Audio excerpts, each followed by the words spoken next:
दोस्तों, महाभारत कथा में अर्जुन को महान धनुर्धर के रूप में चित्रित किया गया है। अर्जुन 5 पांडवों में से एक थे। वैसे तो पौराणिक कथाओं में अर्जुन की 4 पत्नियों का जिक्र मिलता है।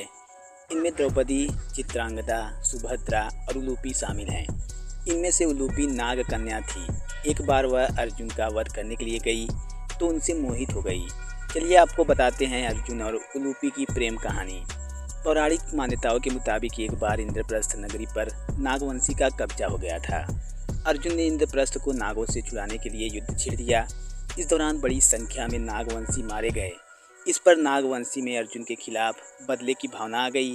वे अर्जुन का वध करने के लिए मौका ढूंढने लगे। वनवास के दौरान अर्जुन एक बार गंगा किनारे गए। नागराज को इसकी खबर मिली कि अर्जुन गंगा तट पर अकेले पहुंचने वाला है। उनके लिए बदला लेने का ये सही मौका था। नागराज ने अपनी कन्या उलूपी को अर्जुन का वध करने के लिए भेजा। उलूपी में युद्ध कौशल के साथ साथ गजब की सम्मोहन कला थी। वह अर्जुन का वध करने पहुंची। जैसे ही उसने अर्जुन को देखा, वह मोहित हो गई। उलूपी ने अर्जुन का वध करने का विचार त्याग दिया और उससे प्रेम कर बैठी। उलूपी ने अर्जुन के सामने विवाह का प्रस्ताव रख दिया। हालांकि अर्जुन ने विवाह से इनकार कर दिया।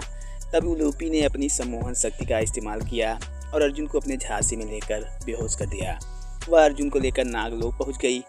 उलूपी ने अपने पिता नागराज के सामने अर्जुन के विवाह का प्रस्ताव रख दिया। उसने पिता से दोनों के बीच दुश्मनी खत्म करने के लिए कहा।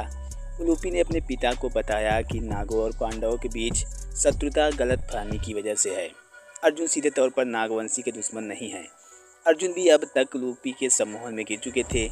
वह भी उलूपी से मोहित हो चुके थे।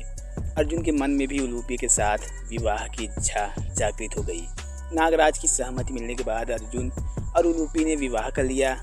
बाद में दोनों ने एक पुत्र को जन्म दिया जिसका नाम इरावन था। महाभारत के युद्ध में इरावन ने अपनी बलि दी और बाद में वह किन्नरों का भगवान बन गए।